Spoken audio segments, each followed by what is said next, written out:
ओम शांति। आज 30 नवंबर 2014। आज बाप दादा मिलन है। अव्यक्त महावाक्य, अव्यक्त बाप दादा रिवाइज कोर्स की मुरली 30 मार्च 1958। मुरली का सार: सर्व प्राप्तियों की स्मृति इमर्ज कर अचल स्थिति का अनुभव करो और जीवन मुक्त बनो। मुरली के सार से स्पष्ट हो जाता है कि क्या इमर्ज रखना है और स्थिति कैसी बनानी है और जीवन कैसा जीना है। सर्व प्राप्तियों की स्मृति, जो प्राप्तियां हुई हैं वो याद रखना, याद में भी इमर्ज रखना। इमर्ज कर अचल स्थिति का अनुभव करो और जीवन मुक्त बनो। आज भाग्य विधाता बाप अपने विश्व में सर्वश्रेष्ठ भाग्यवान बच्चों को देख रहे हैं। आज भाग्य विधाता बाप अपने विश्व में सर्वश्रेष्ठ भाग्यवान बच्चों को देख रहे हैं। हर एक बच्चे के भाग्य की महिमा स्वयं भगवान गा रहे हैं। बाप की महिमा तो आत्माएं गाती हैं, लेकिन आप बच्चों की महिमा स्वयं बाप करते हैं। हम बाबा की महिमा तो करते ही हैं, लेकिन आप बच्चों की महिमा स्वयं बाप करते हैं। ऐसे कभी स्वप्न में भी सोचा कि हमारा इतना श्रेष्ठ भाग्य बना हुआ है? लेकिन बना हुआ था, बन गया। ऐसे कभी स्वप्न में भी सोचा था कि हमारा इतना श्रेष्ठ भाग्य है कि भगवान हमारी महिमा गाए? बना हुआ था, बन गया। दुनिया के लोग कहते हैं भगवान ने हमको रचा, लेकिन ना भगवान का पता है ना रचना का पता है। आप हर एक भाग्यवान बच्चा अनुभव और फकुर से कहते हो कि हम शिववंशी ब्रह्मा कुमार ब्रह्मा कुमारियां हैं।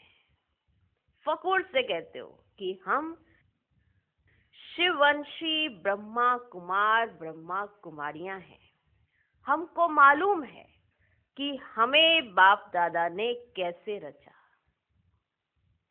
दुनिया कहती है कि हमें भगवान ने रचा है, लेकिन कैसे रचा है वो ये नहीं जानते। आपको मालूम है कि आपको बाप दादा ने कैसे रचा।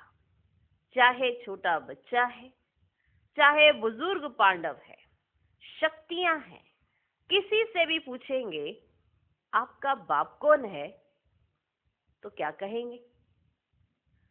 पलक से कहेंगे ना कि हमको शिव बाप ने ब्रह्मा बाप द्वारा रचा, इसलिए हम भगवान के बच्चे हैं। पलक से कहेंगे ना कि हमको शिव बाप ने ब्रह्मा बाप द्वारा रचा, इसलिए हम भगवान के बच्चे हैं। भगवान से डायरेक्ट मिलते हैं। ना सिर्फ परमात्मा व भगवान हमारा बाप है, लेकिन वह बाप भी है, शिक्षक भी है और सतगुरु भी है।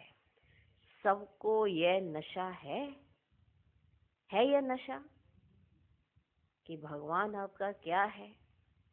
सबको यह नशा है। बच्चों, तुम सबको यह नशा है माना कि तुम कौन मिल गया है, तुम कौन हो, तुम्हारी महिमा कौन गा रहा है और तुम्हारा भाग्य बना कौन रहा है और किसने तुम्हें रचा है। आज तुम जानते हो, पहले तुम नहीं जानते थे। क्या तुमको ये नशा है? तो इतने में पूरे हॉल में तालियां बजने लगी। तालियां बजाई सबने। तो बाप दादा ने कहा, एक हाथ की ताली बजाना। एक हाथ की ताली बजाना, इसको कहते हैं एक हाथ की ताली, क्योंकि इस ताली में तो आवाज होती है ना। तो बाबा ने कहा, एक हाथ की ताली बजाना। अभी यह भी एक्सरसाइज बुजुर्गों को सिखानी पड़ेगी। एक हाथ की ताली बजाना। बच्चों को खुश देख बाप दादा भी खुशी में झूमते हैं। बाप दादा भी खुशी में झूमते हैं बच्चों को खुश देख, और सदा कहते, वाह मेरे हरेक श्रेष्ठ भाग्यवान विशेष आत्माएं। वाह वाह मेरे हरेक श्रेष्ठ भाग्यवान विशेष आत्माएं, वाह।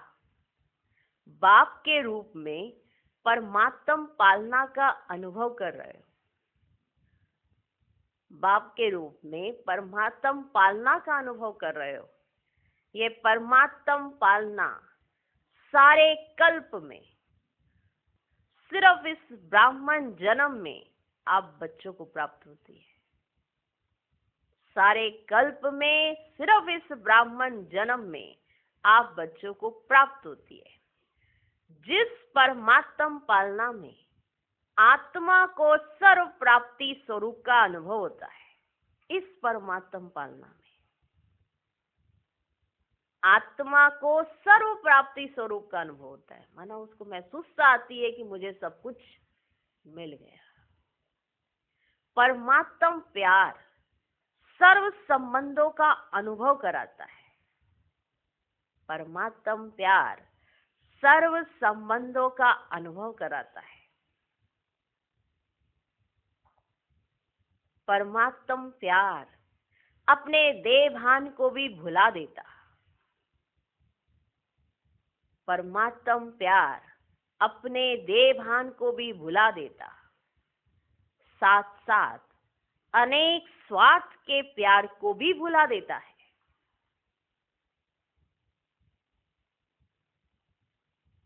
परमात्म प्यार अपने देह भान को भी भुला देता, साथ साथ अनेक स्वार्थ के प्यार को भी भुला देता है। ऐसे परमात्म प्यार, परमात्म पालना के अंदर पलने वाली भाग्यवान आत्माएं हो। परमात्म प्यार, परमात्म पालना के अंदर पलने वाली भाग्यवान आत्माएं हो। कितना आप आत्माओं का भाग्य है जो स्वयं बाप अपने वतन को छोड़ आप गॉडली स्टूडेंट को पढ़ाने आते हैं। कितना आपका भाग्य है। समृद्धि आ रही है अपने भाग्य की, क्योंकि एक तो भाग्य भगवान गा रहा है, लेकिन वो महसूस होना वो जरूरी है। कितना आप आत्माओं का भाग्य है जो स्वयं बाप अपने वतन को छोड़ आप गॉडली स्टूडेंट्स को पढ़ाने आते हैं। ऐसा कोई टीचर देखा जो रोज सवेरे सवेरे दूर देश से पढ़ाने के लिए आवे? देखा ऐसा कोई टीचर जो रोज सवेरे सवेरे दूर देश से पढ़ाने के लिए आवे? ऐसा टीचर कभी देखा? लेकिन आप बच्चों के लिए रोज बाप शिक्षक बन आपके पास पढ़ाने आते हैं, और कितना सहज पढ़ाते हैं। आपके पास पढ़ाने के लिए आते हैं और कितना सहज पढ़ाते हैं। 2 शब्दों की पढ़ाई है। 2 शब्दों की पढ़ाई है, आप और बाप। 2 शब्दों की पढ़ाई है, आप और बाप। इन्हीं 2 शब्दों में चक्कर कहो, ड्रामा कहो, कल्प वृक्ष कहो, सारी नॉलेज समाई हुई है। आप और बाप। घूम गया ना चक्कर? सारा चक्कर इसी में है ना, आप और बाप। यही 2 शब्दों में। अगर आप नहीं तो चक्कर नहीं, जब बाप नहीं तो पूरा चक्कर नहीं, पूरा ड्रामा ही नहीं। इन्हीं 2 शब्दों में चक्कर कहो, ड्रामा कहो, कल्प वृक्ष कहो, सारी नॉलेज समाई हुई है। और पढ़ाई में तो कितना दिमाग पर बोझ पड़ता है, और बाप की पढ़ाई में उस पढ़ाई में कितना दिमाग पर बोझ डालना पड़ता है, समझना पड़ता है, और बाप की पढ़ाई से दिमाग हल्का बन जाता है। उस पढ़ाई में दिमाग पर जोर डालना पड़ता है, इस पढ़ाई से दिमाग हल्का बन जाता है। हल्के की निशानी है ऊंचा उड़ना। हल्के की निशानी है ऊंचा उड़ना। हल्की चीज स्वतः ही ऊंची होती है। तो इस पढ़ाई से मन बुद्धि उड़ती कला का अनुभव करती है। इस पढ़ाई से कितना सहज पढ़ाते हैं, उस पढ़ाई से बोझा पड़ता है, इस पढ़ाई से हल्के हो जाते हैं। इस पढ़ाई से मन बुद्धि उड़ती कला का अनुभव करती है, तो दिमाग हल्का हुआ ना। दिमाग हल्का हुआ ना, हल्का हुआ ना दिमाग। तीनों लोकों की नॉलेज मिल जाती है। तो ऐसी पढ़ाई सारे कल्प में कोई ने पढ़ी है? ऐसी पढ़ाई सारे कल्प में कोई ने पढ़ी है? कोई पढ़ाने वाला ऐसा मिला? तो भाग्य है ना, भाग्य है ना। सारे कल्प में कोई ऐसी पढ़ाई नहीं मिली, ना ऐसा पढ़ाने वाला मिला। अब मिला है तो कितना श्रेष्ठ भाग्य है ना। फिर सतगुरु द्वारा बाप से जो मिला सुना, शिक्षक से जो मिला वो सुना। फिर सतगुरु द्वारा श्रीमत ऐसी मिलती है जो सदा के लिए क्या करूं, कैसे चलूं, ऐसे करूं या नहीं करूं, क्या होगा, ये सब क्वेश्चंस समाप्त हो जाते हैं। ऐसी श्रीमत मिलती है सतगुरु के रूप में। बाप से क्या मिलता वो सबने अनुभव कर लिया। बाप के रूप में परमात्म पालना का अनुभव करते हो, और ये पालना सारे कल्प में और किसी को नहीं मिलती। सर्व प्राप्ति का अनुभव करते हो इस परमात्म पालना में। इस परमात्म प्यार में सर्व संबंधों को भुला देते हो, स्वार्थ के प्यार को भुला देते हो, सब कुछ भूल जाता है इस परमात्म प्यार में, परमात्म पालना के अंदर। तो कितने भाग्यवान हो। और दूर देश से आता है बाप शिक्षक बनकर हम गॉडली स्टूडेंट्स को पढ़ाने। कितना बड़ा भाग्य है। और सतगुरु के रूप में हमको ऐसी श्रीमत मिलती है, क्या करूं, कैसे करूं, कब करूं, कैसे होगा, कैसे चलेगा, ये सब क्वेश्चंस का समापन हो जाते हैं, मना समाप्त हो जाते हैं। क्या करूं, कैसे करूं, ऐसे करूं या वैसे करूं, इन सब क्वेश्चंस का एक शब्द में जवाब है। क्या करूं, कैसे करूं, कब करूं, कैसे करूं, इन सब क्वेश्चंस का एक ही शब्द में जवाब है।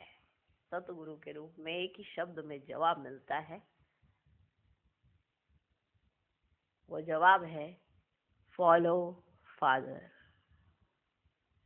क्या करूं, कैसे करूं, कब करूं, ऐसे करूं या वैसे करूं, एक ही शब्द का उत्तर है फॉलो फादर। साकार कर्म में ब्रह्मा बाप को फॉलो करो।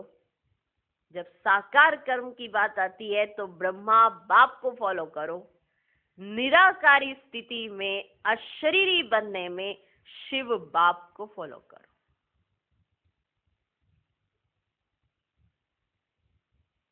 साकार कर्म में ब्रह्मा बाप को फॉलो करो। निराकारी स्थिति में अशरीरी बनने में शिव बाप को फॉलो करो। दोनों बाप और दादा को फॉलो करो।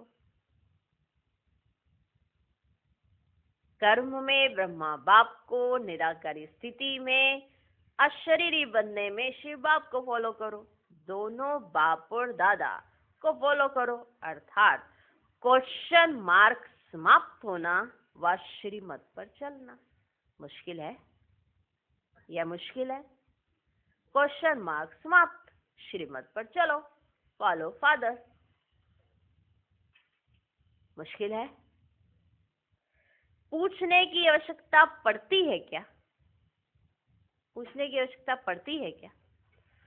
कॉपी करना है, अपना दिमाग नहीं चलाना है, बस कॉपी करना है, अपना दिमाग नहीं चलाना है। बाप समान बनना अर्थात फॉलो फादर करना। बाप समान बनना अर्थात फॉलो फादर करना। मुश्किल है या सहज है? मुश्किल है या सहज है? कॉपी करना मुश्किल है या सहज है? कॉपी करना मुश्किल होता है? कॉपी करना मुश्किल है या सहज है? सहज है ना। 30 साल वाले हाथ उठाओ जो 30 साल से चल रहे हैं। 30 साल वाले हाथ उठाओ। अच्छा, 30 साल में मुश्किल लगा या सहज है? मुश्किल लगा या सहज है? अभी देखो, 30 साल वालों को भी सहज लगा, 30 साल वालों को भी सहज लगा, तो आप जो पीछे पीछे आए उन्हों के लिए मुश्किल है या सहज है? जो पीछे पीछे आए हैं उनके लिए मुश्किल है या सहज है? सहज है ना। सहज है ना। ऐसा बाबा ने पूछा। फिर इतने में गर्मी के कारण ना, वहाँ पे गर्मी है, मार्च का महीना है ना, तो गर्मी शुरू हो जाती। तो गर्मी के कारण सभी के हाथों में ना रंग बिरंगे पंखे हैं और जो सभी हिला रहे हैं ऐसे करके, माना गर्मी लग रही है तो पंखे हिला रहे छोटे छोटे। तो बाबा ने कहा अच्छा है, पंखों की रिमझिम भी अच्छी लग रही है। माना इतने बड़े हॉल के अंदर सब ऐसे ऐसे हिलाएंगे पंखे को तो कैसे दिखाई पड़ेंगे? एकदम रिमझिम की तरह दिखाई देंगे ना। तो बाबा ने कहा अच्छा है, पंखों की रिमझिम भी अच्छी लग रही है, सीन अच्छी है, ये सभी हिला रहे हैं ऐसे पंखे। देखिए इतने बड़े हॉल में सभी ऐसे पंखे हिलाएं तो कैसे लगेंगे? 98 के माँ वाक्य है ना, तो कैसे लगेंगे? अच्छे लगेंगे ना। सीन अच्छी है, नवीनता होनी चाहिए ना, तो ये नवीनता है। तो इस ग्रुप की यह भी नवीनता है, यह भी टीवी में आ गया, क्योंकि टीवी लगे हुए हैं तो वो सब रिकॉर्ड हो रहा है। तो ये जो पंखे ऐसे से हिला रहे हो तो यह भी सब टीवी में आ गया। अच्छा है, सभी भाग भाग कर पहुंच गए। बाप दादा भी स्नेह की मुबारक देते हैं, स्नेह की मुबारक देते हैं कि सब भाग भाग कर पहुंच गए। देखो, और जो भी हद के गुरु होते हैं कितने वरदान देते हैं? 1 या 10? जो हद के गुरु होते हैं वो कितने वरदान देते होंगे? 1 या 10? ज्यादा नहीं देते ना, ज्यादा तो नहीं दे सकते, अब जितने याद होंगे उतने ही देंगे, है ना। गुरु होंगे वो कितने वरदान देंगे? 1 या 10? ज्यादा नहीं हो देते ना। लेकिन आपको सतगुरु द्वारा रोज वरदान मिलता है, रोज आपको सतगुरु द्वारा रोज वरदान मिलता है। ऐसा गुरु कब देखा? ऐसा बाप कब देखा? ऐसा शिक्षक कब देखा? अब बारी ऐसा गुरु कब देखा? देखा ऐसा गुरु कभी जो रोज वरदान देता? नहीं देखा ना। आप लोगों ने ही देखा, लेकिन कल्प कल्प देखा। आप लोगों ने ही देखा लेकिन कल्प कल्प देखा। तो सदा अपने भाग्य की प्राप्तियों को सामने रखो। जो भाग्य आपका बना है उसको याद रखना बहुत जरूरी है। भूल जाना तो सहज होता है, लेकिन याद रखना जरूरी है, तभी तो आपको नशा चढ़ेगा कि आपको क्या मिला है। सदा अपने भाग्य की प्राप्तियों को सामने रखो। सिर्फ बुद्धि में मर्ज नहीं रखो कि मेरी बुद्धि में है, मुझे ये मिला है। इमर्ज रखो। सिर्फ बुद्धि में मर्ज नहीं रखो, इमर्ज रखो। मर्ज रखने के संस्कार को बदलकर इमर्ज करो, है ना। याद रखो अपनी प्राप्तियों की लिस्ट, सदा बुद्धि में इमर्ज रखो। जो मिला है अगर उसको याद ही नहीं रखोगे तो नशा कहाँ से चढ़ जाएगा? किसी को भी कुछ भी मिलता है तो अगर उसे याद ही ना रहे कि तेरे को ये मिला है तो उसे खुशी होगी क्या? उसे खुशी नहीं हो सकती। और हमें बाप, शिक्षक, सतगुरु के रूप में क्या क्या मिला है ये हमें याद रहना चाहिए। तो अपनी प्राप्तियों को इमर्ज रखो। कहाँ? बुद्धि में। जब प्राप्तियों की लिस्ट इमर्ज होगी तो किसी भी प्रकार का विघ्न वार नहीं करेगा।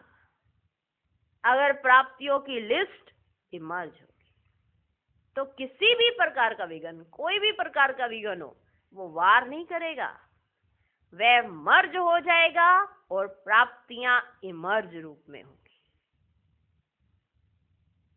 अभी क्या होता है कि प्राप्तियों को भूल जाते हैं और ये विघ्न है, ये प्रॉब्लम है, मेरे जीवन में इतनी दिक्कतें हैं, मेरे को ये प्रॉब्लम आ रही है, मुझे ये नहीं मिला, मुझे वो नहीं मिला, और जो मिला है वो याद ही नहीं रहता।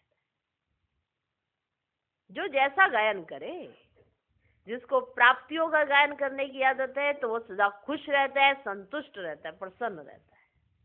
जिसको अपने हमेशा विघ्नों के बारे में ही चिंतन करना है तो वो खुश कहाँ से रहेगा? उसको तो हमेशा विघ्नों का ही चिंतन लगा रहेगा। मेरे ऊपर ये प्रॉब्लम है, मेरी ये दिक्कत है, मेरी वो दिक्कत है, मेरी ये दिक्कत है, वो सारा दिन इसी का सिमरन करता रहता, तो खुश रहेगा? नहीं रह सकता। जिसको प्राप्तियों की लिस्ट सामने रखती है कि ये देखो देखो कितनी प्राप्ति है, उसको खुशी होती है, उसको महसूसता आती है कि मेरा भाग्य कितना श्रेष्ठ है। वो आत्मा खुश रह पाती है जिसको याद रहता है कि मेरे पास है क्या क्या। तो विघ्न जो होंगे वो मर्ज हो जाएंगे और प्राप्तियां इमर्ज हो जाएंगी। बाप दादा जब सुनते हैं कि आज किसी भी कारण से कोई कोई बच्चे मेहनत करते हैं, कोई भी कारण हो, कारण कोई भी हो, लेकिन कोई बच्चे मेहनत कर रहे हैं, जब बाप दादा ये सुनते हैं तो कैसा लगता होगा? बाप दादा जब सुनते हैं कि आज किसी भी कारण से कोई कोई बच्चे मेहनत करते हैं, युद्ध करते हैं, योग लगाना चाहते हैं लेकिन लगता नहीं है, सोल कॉन्शियस के बदले बॉडी कॉन्शियस में आ जाते हैं, तो बाप दादा को अच्छा नहीं लगता है। इतना सब कुछ मिलने के बाद भी ये याद ना रहे कि क्या मिला है, तो बाबा को कैसा लगता होगा? अच्छा नहीं लगता है। कारण क्या? अपने भाग्य की प्राप्तियां इमर्ज नहीं रहती, कि आपको क्या क्या मिल गया है ये आपको याद नहीं रहता है। अपने भाग्य की प्राप्तियां इमर्ज नहीं रहती, मर्ज रहती है। मर्ज। आज जो खुश रहता है ना, वो छोटी छोटी चीजों से ही खुश हो जाता है। मेरे पास तो ये भी है, मेरे पास तो ये। बच्चे देखे, वो अपने खेल खिलौना से ही खुश हो जाते हैं, लेकिन अगर पड़ोस में किसी और के खेल खिलौने देख लिए तो दुखी हो जाते हैं। मम्मी पापा ने एक खिलौना ला के दिया, खुश हो जाते हैं, लेकिन उससे बड़ा कोई खिलौना पड़ोस में देख लिया तो दुखी हो जाते हैं। उसी खिलौने से वो खुश भी हो सकते थे, लेकिन अब पड़ोस के खिलौने से दुखी हो गए। ऐसा ही है हमारा, सब कुछ मिल रहा है, लेकिन हमने याद क्या रखना है वही हमें याद नहीं है। इमर्ज ही नहीं रहता कि इतनी प्राप्तियां हो रही हैं, इतनी प्राप्तियां हो रही हैं, वो याद ही नहीं है। तो बाप दादा जब देखते हैं कि यहाँ इन्हें सोल कॉन्शियस होना चाहिए, वहां ये बॉडी कॉन्शियस हो रहे हैं, तो फिर प्राप्तियां कहाँ से याद रहेंगी? तो बाबा को अच्छा नहीं लगता कि ये मेहनत कर रहे हैं याद करने की। कमाल है, इतना सब कुछ देने वाले को याद करने की ये मेहनत कर रहे हैं अभी भी, कि योग ही नहीं लगा, मेरा तो आज योग ही नहीं लगा, बड़ी मेहनत करनी पड़ गई। सोचने वाली बात है। तो बाप दादा को अच्छा नहीं लगता है। कारण क्या? अपने भाग्य की प्राप्तियां इमर्ज नहीं रहती है, मर्ज रहती है। फिर जब कोई याद दिलाता है ना, जब कोई याद दिलाता है तो सोचने लगते हैं होना तो ऐसा ही चाहिए। जैसे किसी ने याद कराया, किसी ने याद किया, अरे आपका क्या भाग्य है, कमाल है आपका भाग्य की, तो हम घर में बैठ के इतनी महिमा गाते, क्या भाग्य पाया आपने, ऐसे बना यज्ञ में आपका रहना, सरेंडर होना, ये सब चीजें क्या भाग्य की बात है। फिर अचानक से उनको याद आता है, हाँ सच में हमारा भाग्य तो बड़ा है। कारण याद ही नहीं रखते, जिनका भाग्य है उन्हीं को याद नहीं है। जो चीज इमर्ज होनी चाहिए वो इमर्ज नहीं है, जो मर्ज होनी चाहिए वो इमर्ज है। मेरे पास ये नहीं है, मेरे पास ये नहीं। तो इसलिए जब कोई याद दिलाता है ना, तो कहते हैं कि होना तो ऐसा ही चाहिए। इसलिए बहुत सहज पुरुषार्थ है, सहज पुरुषार्थ है, प्राप्तियों को इमर्ज रखो। जो मिला है, अगर ये सोचे कि हम उसमें डिजर्व नहीं करते थे, तो जो मिलता है ना, उसका एहसान जिंदगी भर भूलता नहीं। तो हमें भगवान ने जो दिया है, अगर वो याद रहे कि जो ये हमें मिला है ये बहुत है, इसका शुक्रिया कितना करें उतना कम पड़ता है। तो आपके जीवन से खुशी नहीं जा सकती, जा ही नहीं सकती, क्योंकि आप हर छोटी छोटी चीज के लिए भगवान का शुक्रिया अदा करते हो कि मेरे भाग्य में था नहीं, लेकिन तूने नहीं दिया है। तो सोच सकते हो, बहुत सिंपल सा पुरुषार्थ है कि प्राप्तियों को सदा मर्ज रखो, प्राप्तियों को ही मर्ज रखो। जब से ब्राह्मण बने, जब से ब्राह्मण बने, तब से अपने भाग्य को स्मृति में रखो, रखो अपने भाग्य को स्मृति में। जब से ब्राह्मण बने, तब से अपने भाग्य को स्मृति में रखो। हलचल में नहीं आओ, अचल बनो। क्योंकि यहाँ आबू में यादगार क्या है? अचल घर है या हलचल घर? यहाँ आबू में यादगार क्या है? अचल घर है या हलचल घर है? अचल घर है ना। ये किसका यादगार है? आपका यादगार है ना। तो जब भी कोई सूक्ष्म पुरुषार्थ का मार्ग मुश्किल लगे, जब भी आपको कोई सूक्ष्म पुरुषार्थ का मार्ग मुश्किल लगे, बुद्धि ज्यादा हलचल में हो, तो अपने यादगार को स्मृति में लाओ। जब आपको कुछ ऐसी बातें बड़ी मुश्किल लगने लगे कि आपको लग रहा है कि पुरुषार्थ बड़ा मुश्किल है, तो ये बात याद रखो कि आपका यादगार क्या है। क्या यादगार है? हलचल घर। अचल घर है वहां पे या हलचल घर है? अचल घर है ना, यही यादगार है ना। तो यादगार को स्मृति में लाओ। कई बार बच्चे ज्ञान की पॉइंट्स बोलते भी हैं कि मैं आत्मा हूं, ड्रामा है,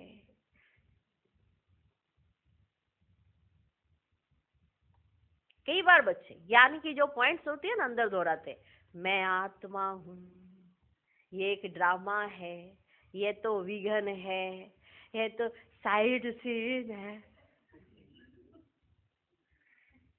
बोलते भी रहते, लेकिन साथ साथ हिलते भी रहते, हिलते भी रहते, बोलते भी रहते, हिलते भी रहते, बोलते भी रहते, हिलते भी रहते। ऐसे कई हैं।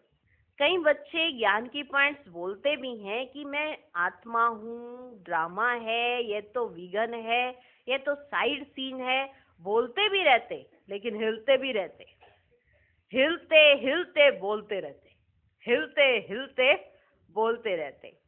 जब ऐसी बुद्धि बन जाए, जब ऐसी बुद्धि बन रही है कि हिल भी रहे हो और बोल भी रहे हो, मना अंदर से हिल रहे हैं, बाहर से बोल रहे हैं, तो जब ऐसी बुद्धि हो जाए, तो जो अचल नहीं हो सके, तो मधुबन का अचल घर याद रखो। ये तो स्थूल चीज है ना, सूक्ष्म तो नहीं है, आंखों से देखने की चीज है। मेरा यादगार अचल घर है, हलचल घर नहीं है। क्योंकि बाप दादा इस वर्ष को सर्व बच्चों के प्रति मुक्ति वर्ष मनाना चाहते हैं। इस वर्ष को सर्व बच्चों के प्रति मुक्ति वर्ष मनाना चाहते हैं। ऐसा नहीं हो हाथ उठावे तो कोई का उठे, कोई का नहीं उठे, नहीं। इस वर्ष को मुक्ति वर्ष मनाना चाहते हैं बाप दादा। ऐसा ना हो कि कोई का हाथ कभी उठे, कोई का नहीं उठे, नहीं। सभी खुशी खुशी से हाथ की ताली बजावे। तो इतना सुनते ही सबने ताली बजा डाली, सभी के सभी ताली बजाने लगे। जब ऐसा होता है तो फिर बाबा कहते चलो अभी बजा दी तो ठीक है, लेकिन ऐसे ही बाप दादा इस वर्ष के समाप्ति में इतनी जोर से ताली बजाते देखे। जैसे मार्च मास है तो बाप दादा चाहते हैं कि जब इस वर्ष की समाप्ति हो, जब इस वर्ष की समाप्ति हो ना, 99 जब आए, उसकी समाप्ति पर आने वाला हो, तो ऐसी ही ताली बजाए कि सबके सब मुक्ति वर्ष मनाए। अभी तो बजाई अच्छा है, लेकिन तब भी बजाना, बजाएंगे? तब भी बजाना, बजाएंगे? देखो, हाथ की ताली बजा के तो खुश कर दिया, लेकिन बाप दादा नए वर्ष में जो अपना 18 जनवरी विशेष ब्रह्मा बाप के शरीर से मुक्त होने का दिन है, तो 18 जनवरी में बाप दादा फिर हाथ उठवाएंगे कि मुक्ति वर्ष मनाया या सिर्फ सोचा। फिर से बाबा 18 जनवरी में हाथ उठवाएंगे और फिर पूछेंगे कि आपने मार्च से लेकर जनवरी तक मुक्ति वर्ष मनाया या सिर्फ सोचा ही? मनाना है, मनाना है, मनाना है, सोचते तो नहीं रह गए। स्वरूप में लाया, वह सोचते सोचते लास्ट में भी सोचते ही रहेंगे कि मनाना है, मनाना है, मुक्ति वर्ष मनाना है। सिर्फ यही सोचते तो नहीं रह गए, या स्वरूप में भी लाए। यह रिजल्ट बाप दादा देखना चाहते हैं। दिखाएंगे? दिखाएंगे? अच्छा, याद रहेगा ना? याद रहेगा ना? प्राप्तियों को सामने रखो, बाप की याद के साथ बाप ने जो दिया वह भी इमर्ज करो। बाबा को तो याद करते हैं, सब कहते हैं हम बाबा को याद कर रहे हैं। क्या बाबा ने जो दिया वो याद करते? अगर वो याद रहे तो बाबा की याद सहज आएगी। सब ऐसे बैठ जाते हैं, हम सब बैठते हैं, हम बाबा को याद करें, हम बाबा को याद करें, और अंदर से दुखी है किसी ना किसी परेशानी से। परेशानी भी है और याद भी कर रहे हैं, इसका मतलब परेशानियां दूर करने के लिए याद कर रहे हैं। हमें ये याद नहीं है कि हमको प्राप्तियां क्या हो गई। बाप की याद के साथ बाप ने जो दिया वह भी इमर्ज करो, क्या बनाया और क्या मिला। कि आपको कहां से उठाकर उसने क्या बना दिया है और आपको क्या दे दिया है, ये तो याद करो। जो आत्माएं दुखी होती है, ब्राह्मण बन के भी दुखी होती है, वो इसीलिए दुखी होती है कि उनको कुछ ना कुछ चाहना जरूर होती है और उनकी वो चाहना नहीं पूरी हो रही। तो माना जो प्राप्तियां हमको हो रही हैं, सूक्ष्म चाहे स्थूल, वो याद ही नहीं है। हमको क्या से क्या बना दिया है आज हमें याद ही नहीं है, तो हम खुश कहां से रह लेंगे। क्या बनाया उसने और क्या दिया हमको, ये याद तो रहना चाहिए। याद रहना चाहिए कि नहीं रहना चाहिए। जिसको याद रहता वो खुश रहता।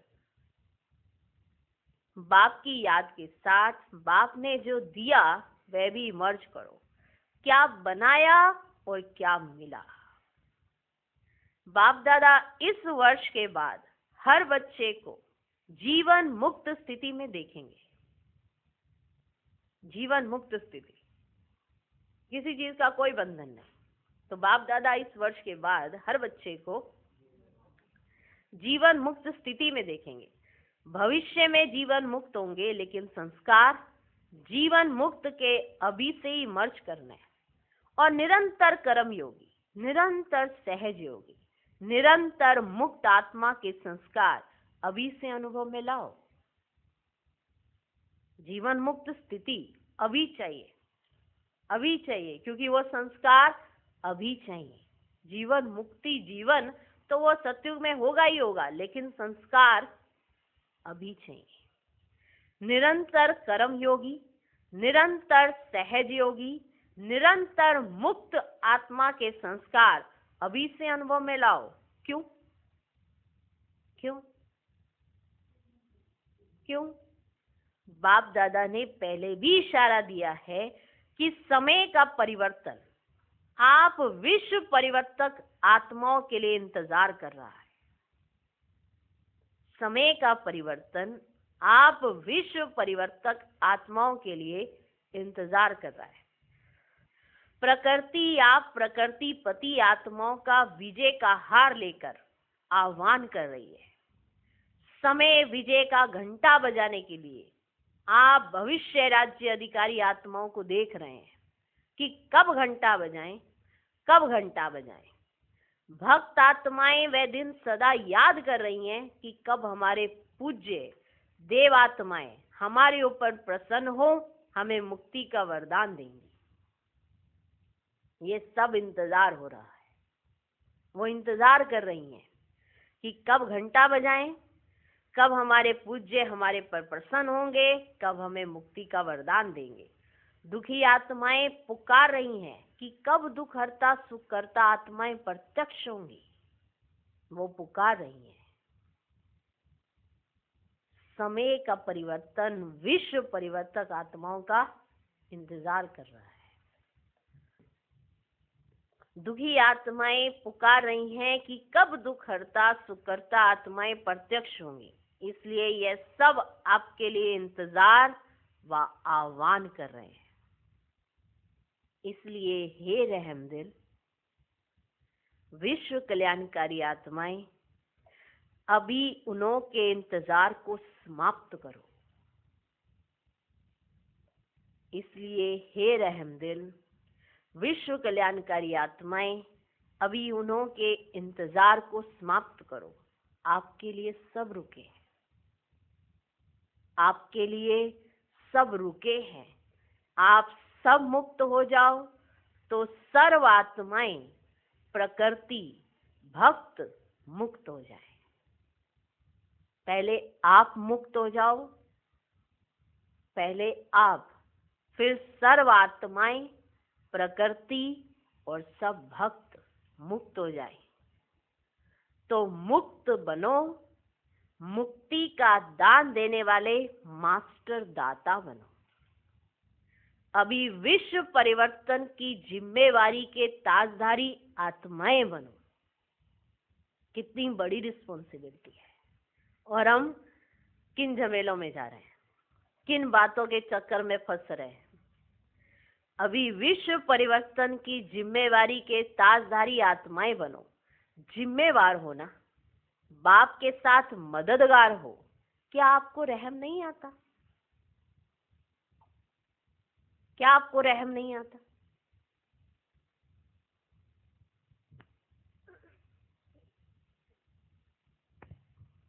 क्या आपको रहम नहीं आता? दिल में दुख के विलाप महसूस नहीं होते? हे विश्व परिवर्तक आत्माएं, अभी अपने जिम्मेवारी की ताजपोशी मनाओ। अभी फंक्शन तो बहुत किए, लेकिन फंक्शन की रिजल्ट क्या? फंक्शन तो बहुत हो गए, लेकिन फंक्शन की रिजल्ट क्या? बस सिर्फ गोल्डन चुन्नी और ताज पहन लिया, मनाया। गोल्डन चुन्नी पहनी, ताज पहना, मनाया। इसमें बाप दादा भी खुश है, लेकिन चुन्नी पहनना, माला पहनना, चिंदी लगाना, पांडवों ने पगड़ी भी ताज मुआफिक पहनी, तो यह मनाना अर्थात जिम्मेवारी संभालना। अगर आप सब ने ये सब धारण किया है, तो ये आपने सिर्फ धारण नहीं किया है, जिम्मेवारी धारण कर ली। जिम्मेवारी संभालना। बच्चे खुश हुए, बाप उससे भी ज्यादा खुश हुए, लेकिन भविष्य क्या? फंक्शन मनाए, फंक्शन में ऐसे किया, फंक्शन में ऐसे किया, बच्चे खुश हो गए। बच्चे खुश हुए तो बाप बच्चों की खुशी में उनसे ज्यादा खुश हुए, लेकिन भविष्य क्या? दुपट्टा अलमारी में, चिंदी अलमारी में संभल गई, बस यही मनाना है। दुपट्टे को अलमारी में रख दिया, चिंदी जो लगाई उसको भी अलमारी में रख दिया, क्या यही मनाना है? नहीं। ये गोल्डन दुपट्टा, ये दुपट्टा गोल्डन स्थिति की याद निशानी है। अलमारी में सिर्फ नहीं रख देना, लेकिन मन में स्मृति में रखना। दुपट्टा गोल्डन स्थिति की याद निशानी है। अलमारी में सिर्फ नहीं रख देना, लेकिन मन में स्मृति में रखना। मनाना अर्थात बाप के कार्य में जिम्मेवार बनना। मनाना अर्थात बाप के कार्य में जिम्मेवार बनना। पसंद है ना? या चुन्नी पहन ली, बहुत अच्छा हुआ। अच्छा हुआ भी, बाप दादा भी समझते हैं, बहुत अच्छा हुआ। लेकिन अविनाशी सहयोगी बनना। फंक्शन मनाया, फंक्शन में ऐसे प्रोग्राम रखा, ये सब अच्छा है, बाबा को भी अच्छा लगा, लेकिन अविनाशी सहयोगी बनो। अगर स्थूल में ये सब एक्टिविटी होती है तो सूक्ष्म भी उन एक्टिविटीज का अर्थ बुद्धि में रहना चाहिए। स्थूल में हो रही है ना, दुपट्टा पहनाया गया, चिंदी लगाई गई, पगड़ी पहनाई गई, वो सब हुआ, ताज भी हुआ, सब कुछ हुआ, पर रिजल्ट क्या? तो जो जिम्मेवारी आपने धारण की है उसको अंदर और बाहर से निभाना पड़े। अविनाशी सहयोगी बनना। इस वर्ष के लिए जो बाप दादा ने इशारा दिया, इसके लास्ट में 18 जनवरी में मुक्ति वर्ष का उत्सव मनाएंगे। माना 18 जनवरी को बाबा ने कहा मुक्ति वर्ष का उत्सव मनाएंगे। तो आपके पास अभी समय है मुक्ति वर्ष मनाने का। ताली बजाने वाले समझते हैं हम बनेंगे।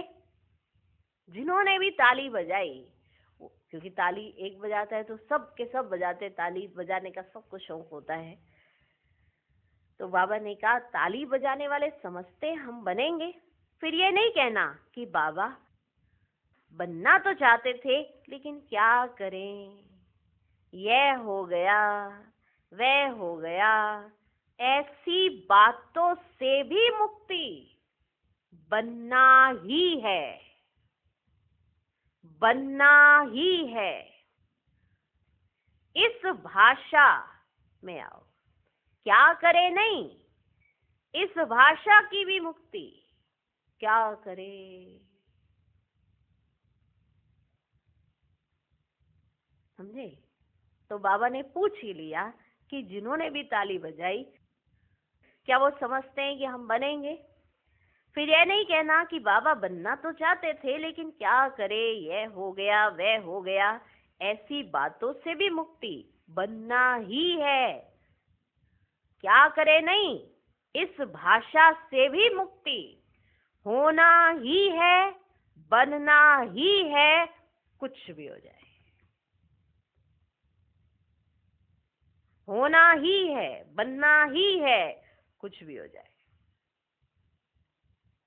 बाप दादा ने पहले भी कहा 100 हिमालय जितने बड़े से बड़े विघ्न भी आ जाएं, हिमालय देखे ना, 100 हिमालय जितने बड़े से बड़े विघ्न भी आ जाएं तो भी हटेंगे नहीं, हार नहीं खाएंगे। ताज पोशी मुक्ति वर्ष अवश्य मनाएंगे। है इतना जज्बा? हम अपने अंदर सोचे, इतना जज्बा हमारे अंदर हो कि कितने भी विघ्न क्यों ना आ जाएं, हम हटेंगे नहीं, हार नहीं खाएंगे। ताज पोशी मुक्ति वर्ष अवश्य मनाएंगे। बाप दादा रोज चार्ट देखेगा, बाप दादा रोज चार्ट देखेगा। ऐसे नहीं यहाँ से जाओ तो ट्रेन में ही कहो पता नहीं क्या हो गया। यहाँ तो एकदम बाप दादा के सामने इतने पूरा जोश होता है। ऐसा नहीं करना कि ट्रेन में ही जाओ और फिर कहो कि पता नहीं क्या हो गया। घर में गए तो बगुले और हंस की लड़ाई लग गई, ऐसे नहीं कहना ये हो गया, ये हो गया, वह हो गया, ये नहीं सुनेंगे।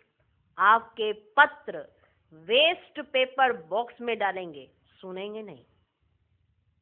अगर इस तरह के पत्र लिखोगे, ये हो गया बाबा सुनो ना, देखो ना बाबा ये हो गया था मेरे साथ इसलिए मैं नहीं कर पाई, वरना तो मैंने कर ही लेना था, तो बाबा कहते बाबा सुनेंगे ही नहीं। और आपके जो पत्र आएंगे ना, सुनो ना ऐसे हो गया ना, तो वो सब कहाँ डाल देंगे? वेस्ट पेपर बॉक्स में डालेंगे, सुनेंगे नहीं। दृढ़ संकल्प करो, होना ही है। दृढ़ संकल्प करो, होना ही है। जहां दृढ़ता है वहां सफलता नहीं हो, असंभव है। जहां दृढ़ता है वहां सफलता नहीं हो, असंभव है। तो सभी दृढ़ संकल्प वाले हैं ना? टीचर्स हाथ उठाओ। टीचर्स बहुत है। सारे सेंटर्स खाली करके आए हैं क्या? इतनी सारी टीचर्स आ गई। टीचर्स हाथ उठाओ। टीचर्स बहुत है। सारे सेंटर्स खाली करके आए हैं क्या?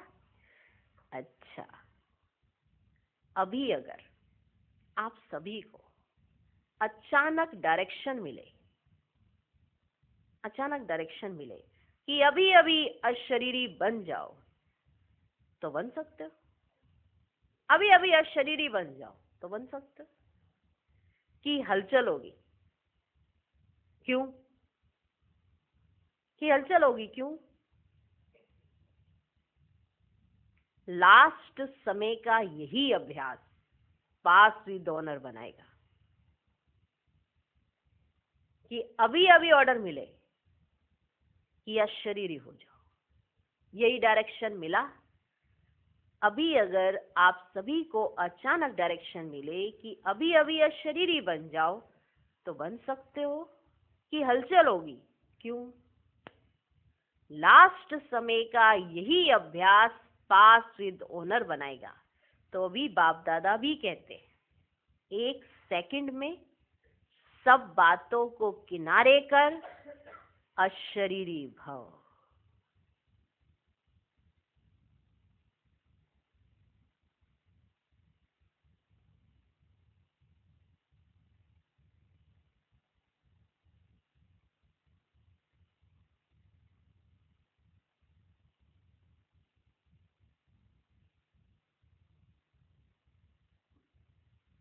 फिर बाप दादा ने ड्रिल कराई और कहा, अच्छा, चारों ओर के अति श्रेष्ठ भाग्यवान परमात्म पालना के अधिकारी आत्माएं, परमात्म पढ़ाई के अधिकारी, परमात्मा सतगुरु के वरदानों के अधिकारी, सदा दृढ़ता द्वारा सफलता के अधिकारी, सदा अखंड योगी, अचल योगी, सदा विश्व परिवर्तन की जिम्मेवारी के ताजधारी, सदा सर्व प्राप्तियों को इमर्ज रूप में अनुभव करने वाले ऐसे विशेष आत्माओं को बाप दादा का याद प्यार और नमस्ते। हम रूहानी बच्चों की भी रूहानी बाप दादा को नमस्ते नमस्ते नमस्ते। Good morning, good morning, good morning. आज का वरदान, क्रोधी आत्मा को रहम के शीतल जल द्वारा गुण दान देने वाले वरदानी आत्मा भव। आपके सामने कोई क्रोध अग्नि में जलता हुआ है, आपको गाली दे, निंदा करे, तो ऐसी आत्मा को भी अपनी शुभ भावना, शुभ कामना द्वारा, वृत्ति द्वारा, स्थिति द्वारा गुण दान या सहन शीतलता की शक्ति का वरदान दो। क्रोधी आत्मा परवश है, ऐसी परवश आत्मा को रहम के शीतल जल द्वारा शांत कर दो। ये आप वरदानी आत्मा का कर्तव्य है।